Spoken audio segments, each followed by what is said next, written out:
Hi, it's Andrea. How are you all doing? Just wanted to come on today and have a chat with you about perimenopause and the different stages that you go through and how your body's going to be feeling, what you might be experiencing. So stay tuned. I'm going to talk about 4 different things that can help you to navigate through this time of your life. So if anybody's around, wants to join me to talk about perimenopause today, then come along and let's have a chat, join in the conversation. Or if you want to join me on the replay and comment below on how you're experiencing your perimenopause. So I'm Andrea, I'm a nutritional therapist, and I love to help and support women with hormone dysregulation to get healthy hormones so they can look good and feel good inside and out. And yet today we're talking about the different phases or stages of perimenopause as you navigate into menopause. And I like to call it a journey, and your journey, and every woman's different in the way that she experiences this journey, and it can be quite fearful for a lot of women. I know I speak to them and say, oh, I don't like the thought of menopause at all. I'm dreading it, you know, all these symptoms and everything. You may have spoken to your mother about it, or your grandmother, or some other women, or your friends that have gone through it. And you just hear all these nightmare stories about losing your libido, having the vaginal dryness, the droopy breasts, the weight gain. And it really doesn't have to be like that at all. You don't have to suffer. And if you're suffering with lots of symptoms, then that's a hormone dysregulation. And you know, you might be suffering with it might not just be perimenopause. Perimenopause is when your hormones are declining. So hormone dysregulation is what happens when you're having lots of different symptoms. So just wanted to have a chat with you about all the different phases and what age does it start and things like that. And so it usually starts around the age of about 35. So the first stage is probably around 35 to 45.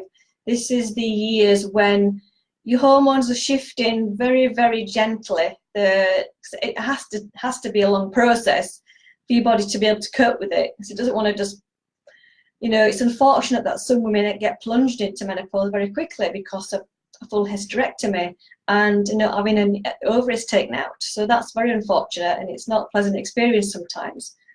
So I feel sorry for a lot of women that are struggling because of a full hysterectomy there. But it can be a pleasant experience, can be an enlightening experience, can be a bit fearful because it can bring up a lot of changes in your life as your hormones are changing. It's like when you went through puberty, it's puberty in reverse. When you went through puberty before and your hormones were increasing, and you're focusing on what you want in your life, how you're going to grow up, where you want to get married, where you want to travel. And the same thing can be happening now as your hormones are declining. You're looking about changes in your life and being a bit fearful about how you're feeling right now. So you probably won't experience a lot of symptoms during this phase, this like 10 years. Because your skin will still be pretty good because your levels are not really low now. Your collagen production will still be high. You won't notice a lot of skin change. You'll still have your muscle, you'll still be able to keep your muscle mass okay. Metabolism should not be slowing down too much up to the age of 45. Your follicle stimulating hormone, that's your hormone that stimulates your ovaries to produce, to prepare for the egg to be ovulate, to be prepare for the egg, prepare for ovulation. So your FSH levels will probably still be pretty steady, and they will rise in the next phase as your body is getting ready to stop. Your ovaries are getting ready to stop. But it is important to take care of yourself, and what you did in your 20s and your 30s will have a massive impact on this stage now, and how you're nourishing your body, how you're taking care of yourself. So nutrition is a massive, massive part here in taking care of your body and your stress levels. Because then when you reach the age of 45, 45 into 55, or maybe beyond that stage, but 45 years onwards, this is when symptoms can start to become a little bit more unstable. You'll start noticing a lot more changes around this time. So you'll probably notice things like a few hot flushes appearing, more anxiety and depression, because as your progesterone levels are going to reduce down quite a lot, because you might not be ovulating every month during this phase. And so you might experience some anxiety and depression. Because of that, you're losing your progesterone, and your body has to get used to losing progesterone because it is a natural process. So your body has to get used to that, and it can affect your moods and your anxiety levels because of this shift. Because of your hormone declining, you might get a bit of temperature fluctuation, you know, with the hot flashes and the night sweats and things like that. Then you'll start noticing more of your skin changing, be a bit more drier, your hair being a bit more drier, and you might lose a bit more hair than usual, and you might experience a bit more belly fat, a little bit. That's natural to have a little more fat increase on your body, because as your estrogen levels are declining, your body wants to protect you by increasing fat intake. It's just protecting your body and protecting your bone health, and because your fat can produce hormones, so it's natural for your body to start increasing fat, because your fat can make the hormones, and as your hormones are declining during this phase, over the age of 45, and you probably notice then your periods start to change as well. Periods will start being a bit more irregular. Your follicle stimulating hormone will increase, because it's trying to get your ovaries to keep working, and your ovaries are getting sluggish now because it's getting ready to stop ovulating, stop being fertile. So this is where FSH levels will increase during this time, and so it's even more critical now to start looking after your body even more during this time. As your body's been a bit more stressed out, you'll be more sensitive to stress, you're more sensitive to sugar now, and you'll probably start noticing it's in muscle mass. It just depends on how you're working out about your muscle mass, keeping that strong, paying attention to doing more weight bearing exercises now to keep your muscles and your bones strong, and flexibility as well in your joints. So you might notice a few problems there.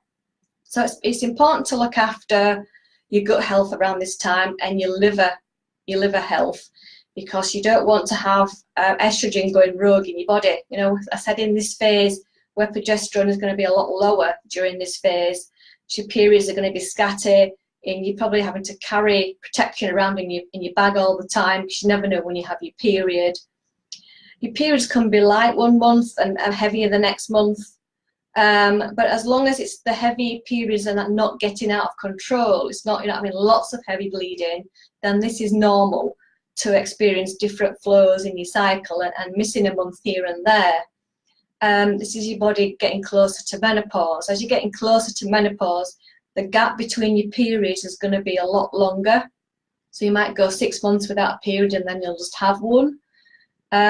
So this is a sign that you're getting closer to your period stopping altogether. You're getting closer to menopause. So looking after your gut health, nutrition is key here to looking after the way that you're eating, getting more minerals in your diet, looking at protein with every meal, and then you want to look after your adrenal glands. Your adrenal glands, you need to take care of them anyway. That is a must, as soon as you can, really. So if you're a lady watching now, you're still, you know, in your 30s, then looking after your adrenal glands is a really big priority to protect them, because they will take over production of your hormones as well as your fat when you stop ovulating, when your ovaries stop. Because your ovaries, they'll produce about 25 milligrams of progesterone after ovulation. So like I said, your progesterone levels are going low during this time, because it's a natural process, because you might not be ovulating every month as you're over the age of 45, as your body's getting ready to stop. So progesterone levels will naturally be lower than usual in the 35 to 45 phase. So you want to make sure that you're looking after your gut health and your liver. Make sure that you're eliminating all the excess hormones out of your body. If you don't want them recirculating back in your body again, you make your hormones, the hormones are being used, and then they want to be eliminated properly.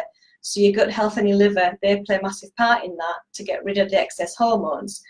Then we want to look after your adrenal glands, because they support a lot of things in your body, and they make cortisol as well, your stress hormone. So reducing stress levels is another one to look at, to try and help with your stress levels, because that's going to stress your adrenal glands out a lot from releasing too much cortisol all the time. So we want to try and take care of that and look at ways to reduce your stress levels. And yeah, controlling stress levels is really important for any stages, for anybody. But it's really critical to reduce stress in your life, because I think stress is a massive contribution to a lot of illnesses, and you know, how you're feeling and your gut health, because when you're highly stressed all the time, your gut health suffers, because your digestion is cut short. So that's going to have a massive impact over the years. So yeah, just to recap then, there's different phases. 35 to 45 is when you're still feeling pretty good. You still have a regular period. You can still be fertile during this time as well, and so you know, you can maximize that by looking at your nutrition, your minerals, reducing your stress, look at your gut and your liver health, and getting the toxins out of your life as well. Toxins is another big one. So we don't want to, in the second phase, over the age of 45, when your progesterone levels are going lower, estrogen can get out of control, and stress can drive up the estrogen. The toxins can drive up the estrogen, your gut health, your liver health. So it's important to try and reduce that, and keep the toxins out of your life. When I talk about toxins, they're things like toiletries, what you're putting on your skin, what you're washing your hair in, makeup, perfumes, what you're eating as well. Your food can be toxic, things what you're eating, and that could put more toxins into your body, and then that affects your estrogen levels. That it's like a mimicker. It mimics estrogen in your body, and then that can affect your glands working and your hormone production, and that's going to have a massive impact on your symptoms. Then you're experiencing lots of symptoms. And the second phase is probably when you're going to experience probably some hot flushes, maybe some gut issues, and anxiety and depression is a big one now. Those are the three that I hear about a lot with women over the age of 45. They're getting towards menopause. So by looking at all those four things that I just talked about can really help massively, and to help you get through into menopause. And you're building your bone density, you're looking at your nutrition there, the way that you're exercising, taking care of that, and getting your toxins out. This can all really help with your symptoms. And there's something that I loved during my perimenopause phase, and that was maca powder. So I can definitely recommend that if you want some help, because that can really help with hormone balancing. And it's a Peruvian root, and you can buy it on the internet. And I like to use the gelatinized one, because that's easier to digest, because it is raw. It can be hard to digest. So I always use the gelatinized one, and I had a lot of good results with that. It's not good for every woman, you know, but if you want to try that out to help with you during this time, as you're transitioning into menopause, then I definitely recommend you giving that a try. But all those are the 4 things to look at as well. And this is what I put all together in my hormone reset course that I've done for all women, and it's what I've gone through in perimenopause myself. I put this hormone reset together, and I'm running it every month for the rest of this year and beyond, and it's at a special price at the moment if you want to get on board for the next month, starting again in the beginning of August, and talking about all these different phases and looking at diet, nutrition, your mineral balancing, your gut health, talking about exercise and your mindset and your self-care, because self-care is important, looking at that, and how your mind and how your body changes. You know, you're thinking about changes in your life and how it affects you, and how it can bring up a lot of fears and a lot of anxiety around just what your body changing, and how it, because it can affect you in that way as well, by thinking about, oh, I've got to make lots of changes in my life. And I'm going to do another video about fear and how it can show up in your life during this time as well. And so I'll put the link below if you want to join for my next hormone reset. So thanks for watching today. There's nobody around to have a chat today, so if you want to put in the comments below about your experiences and how you're coping with your symptoms and how you're experiencing perimenopause and menopause, I'd love to hear what your experiences.